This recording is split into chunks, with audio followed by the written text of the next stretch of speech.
నమస్తే. ఇన్నాళ్ళు నన్ను సపోర్ట్ చేస్తూ, ఎంకరేజ్ చేస్తూ మీ ప్రేమని నాకు అందిస్తున్న ప్రతి ఒక్కరికి కృతజ్ఞతలు. అలాగే ఈ వీడియో కూడా ఖచ్చితంగా మీకు ఉపయోగపడుతుంది. లైక్, షేర్ అండ్ సబ్స్క్రైబ్ చేసి మీ సపోర్ట్‌ని నాకు అందించండి. అలాగే ఈ వీడియో పట్ల మీకున్న అభిప్రాయాన్ని కామెంట్ సెక్షన్‌లో కామెంట్ చేసి తెలియజేయండి. ఇప్పుడు వీడియోని చూద్దాం.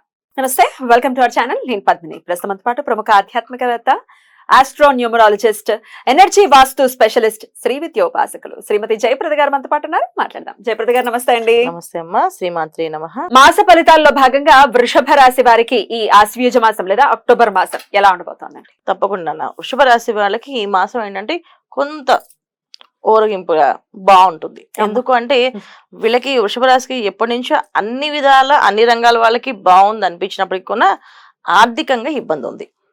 అందరూ బాగుంది బాగుంది చెప్తున్నారు కానీ డబ్బులకి నిలబడలేదు అని చెప్పి చాలా మంది మనసులో కంప్లైంట్ ఉంది, మనసులో కూడా ఉంది ఆ ఫీలింగ్. సో నాకు చాలా మంది చెప్పారు, మీరు చాలా బాగుందని చెప్తున్నారు, వృషభ రాశిలో గురువు ఉన్నారు కనుక చాలా బ్రహ్మాండంగా వెలిగిపోతున్నారు, కానీ మాకు చేతిలో డబ్బులు ఉండట్లేదు. సో ఈ చేతిలో డబ్బులు ఉండకపోవడం అనేది అది ఎప్పటి నుంచో జరుగుతుంది. ఈ మాసం నుంచి కాస్త నిలబడతాయి డబ్బులు. సో ఎందుకు నిలబడతాయి అంటే గురువు ఇక్కడ వీళ్ళకి అక్టోబర్ 10వ తారీఖు నుంచి ఆయన వక్రగతిలోకి వెళ్ళి మేషాన్ని చూస్తున్నాడు. ఎప్పుడైతే అక్కడి నుంచి స్థానం మారుతుందో అంటే ఆయన అక్కడ ఉంటాడు కానీ చూపు అక్కడ ఉండదు, దృష్టి అంతా పక్కన మేషరాశి మీద పడుతుంది. దానివల్ల ఏమవుతుంది, వీళ్ళకి కాస్త ఓరగింపు కలిపి తర్వాత వీళ్ళకి శుక్రుడు ఒక అనుగ్రహం, తర్వాత బుధుడు రవి ఒక అనుగ్రహాలు కలగడం వల్ల ఏంటంటే పనులు కొంచెం ఫాస్ట్గా వెళ్ళి ఎప్పటి నుంచో గవర్నమెంట్ ఉద్యోగాల కోసం ఎదురు చూసే వాళ్ళకి ఉద్యోగాలు, ప్రమోషన్ కోసం ఎదురు చూసే వాళ్ళకి ప్రమోషన్లు, వీసా కోసం ఎదురు చూసే వాళ్ళకి వీసాలు, తర్వాత అదర్ కంట్రీస్ లో జాబ్ కోసం ఎదురు చూసే వాళ్ళకి జాబ్స్, ఇవన్నీ అనుకూలంగా ఈ మాసం అక్టోబర్ 10వ తారీఖు తర్వాత అవుతున్నాయి. సో బ్రహ్మాండంగా జరుగుతున్నాయి. అయితే ఏంటంటే వీళ్ళకి కుజుడు ద్వితీయంలో ఉండడం, తర్వాత కుజుడు మళ్ళీ తృతీయంలోకి మారే వరకు కాస్త ఇబ్బంది ఉంటుంది. ఏ విషయాల్లో? కుటుంబం విషయంలోనే. ఎందుకంటే ఎప్పుడైనా కుటుంబంలోనే చికాకులు. ఇప్పుడు బయట ఎక్కడైనా ఎవరైనా గెలిచేస్తారు కానీ ఇంట్లో గెలవలేము. ఇంటికి గెలిచి రచ్చగలవాలి, ఇంటికి గెలిచి రచ్చగలవాలి, బయట గెలుస్తాం కానీ ఇంట్లో ఎవరు గెలవలేకపోతున్నారు.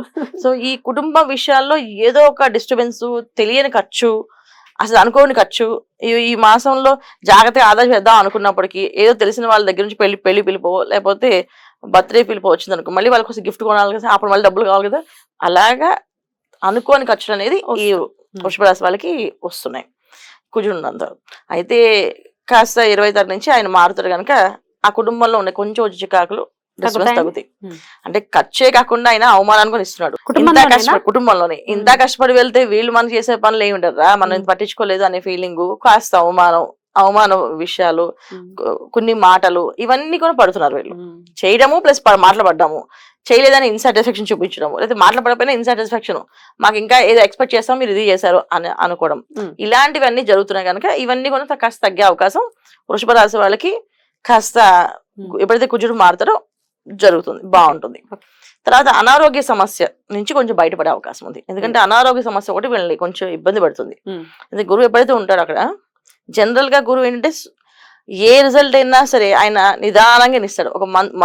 ఒక జ్వరం వచ్చిందంటే ఆయన పద్ధతి ఏంటంటే జ్వరం కషాయం పెట్టుకుని తాగాలి, పడుకోవాలి, అది 3 రోజులు ఉండిపోతే ఆ 3 రోజులు ఉండి దాన్ని పని చేసుకెళ్ళి అనే విధంగా ఇస్తాడు ఆయన, ఫాస్ట్గా తీరు. దానివల్ల ఏంటంటే అనారోగ్య సమస్య నుంచి ఏదైతే ఉందో పరిష్కారం దొరికే అవకాశం. ఎందుకంటే శుక్రుడు వీళ్ళకి అనుకూలంగా మారినప్పుడు ఆయన వైద్య రంగానికి బ్రహ్మాండంగా పనిచేస్తాడు. సో వీళ్ళకి మళ్ళీ లాభస్థానంలో ఎప్పుడైతే రాహు ఉన్నాడో ఖచ్చితంగా ఆ శుక్రుడు ఒక అనుగ్రహము, రాహు ఒక అనుగ్రహం వల్ల వీళ్ళకి ఆ మందు దొరికే అవకాశము, లేదా మంచి డాక్టర్ దొరికే అవకాశం జరుగుతుంది. సో అనారోగ్య సమస్య ఉన్న వాళ్ళు బయటపడే అవకాశం ఉంది. ఇంకా వృషభ రాశి వాళ్ళకి మైనస్ విషయాల్లో చూసుకుంటే ఎడ్యుకేషన్ పరంగా అది కాస్త తగ్గుతుంది. పిల్లలకి కొంచెం జలసా ఖర్చులు, కొంచెం బయట తిరగాలు. ఇప్పుడు దాకా ద్వితీయంలో కూర్చున్నప్పుడు ఇంట్లో అన్ని స్ట్రిక్ట్ గా ప్రతిదీ లెక్క ప్రకారం పత్రం రాసేవాళ్ళు. కుజుడు 20వ తారీఖు నుంచి మారిన తర్వాత కాస్త పిల్లలు కాస్త పక్కదారి పట్టే అవకాశం ఉంది. కాస్త పిల్లల్ని జాగ్రత్తగా చూడడం, మీకు ఏదైనా అవసరం ఉంటే మమ్మల్ని అడగండి అని చెప్పడం, వాళ్ళకి ఫోన్లు గట్రా ఇవ్వకుండా, ఫోన్లు ఒకళ్ళు ఇస్తే దానికి ఏం చేస్తున్నారు అడిగి వాళ్ళు చదువుతున్నారు శ్రద్ధ పడితే కనుక సెట్ అవుతుంది. ఎందుకంటే విద్యారంగంలో ఉన్న వాళ్ళకి విద్యార్థులకి కాస్త ఇబ్బందులు ఉన్నాయి. సో విద్యారంగంలో పనిచేసే వాళ్ళకి అధిక ఖర్చు, అంటే అధికంగా వాళ్ళకి భారంగా ఇచ్చే అవకాశం ఉంది. ఏంటంటే పిల్లలు చదివించాలనో లేదా పేపర్లనో టెస్ట్లనో వీళ్ళకి ఎక్కువ ఇబ్బంది ఉంది. సో ఏదైతే టీచర్లుగా పనిచేసే వాళ్ళకి కొంచెం ఖర్చు ఎక్కువగా ఉంటుంది, ప్లస్ మైండ్ ఎక్కువ స్ట్రెస్ అవుతుంటుంది వాళ్ళకి. ఈ రెండింటికి పరిహారం చేసుకోవాల్సింది. మిగతా వాళ్ళందరికీ సామాన్యంగా ఉన్నాయి. మరి పంచమంలో రవి బుధులు కేతు ముగ్గురు ఉన్నారు కాబట్టి ఎట్లాంటి అంటే 11 దగ్గర మారిపోతున్నారు కదా అన్న. ఎప్పుడైతే వీళ్ళకి గురువు వక్రించే వరకు వీళ్ళకి మంచి ఫలితాలు రావు. గురువు వక్రిస్తేనే మంచి ఫలితాలు వస్తున్నాయి. గురువు వక్రించాక వీళ్ళకి సమస్యల నుంచి బయటపడతారు. ఈ లోపుకి రవి బుధులు మారిపోతున్నారు. సో అందువల్ల ఏంటంటే శుక్రుడు ఒక అనుగ్రహం తప్ప పెద్దగా వీళ్ళకి రవి బుధులు అనే అనుగ్రహం అనేది తక్కువే ఉంది. కాస్త వాళ్ళంతా ఫుల్ఫిల్ గా ఇస్తారని లేదు. కాకపోతే ఏంటంటే ప్రథమార్థంలో అంటే అక్టోబర్ 1 నుంచి వీళ్ళకి వీసా కోసం ఏర్పాటు చేసే వాళ్ళు, వీసా కోసం బాగా పాటుపడే వాళ్ళకి ఇది దొరికే అవకాశం ఉంది. ఎందుకంటే రవి బుధులు పంచమంలో ఉన్నారు కనుక ఉద్యోగాల్లో సెటిల్ అవ్వడం కానీ ఉద్యోగాల్లో ఉండడం కానీ జరుగుతుంది.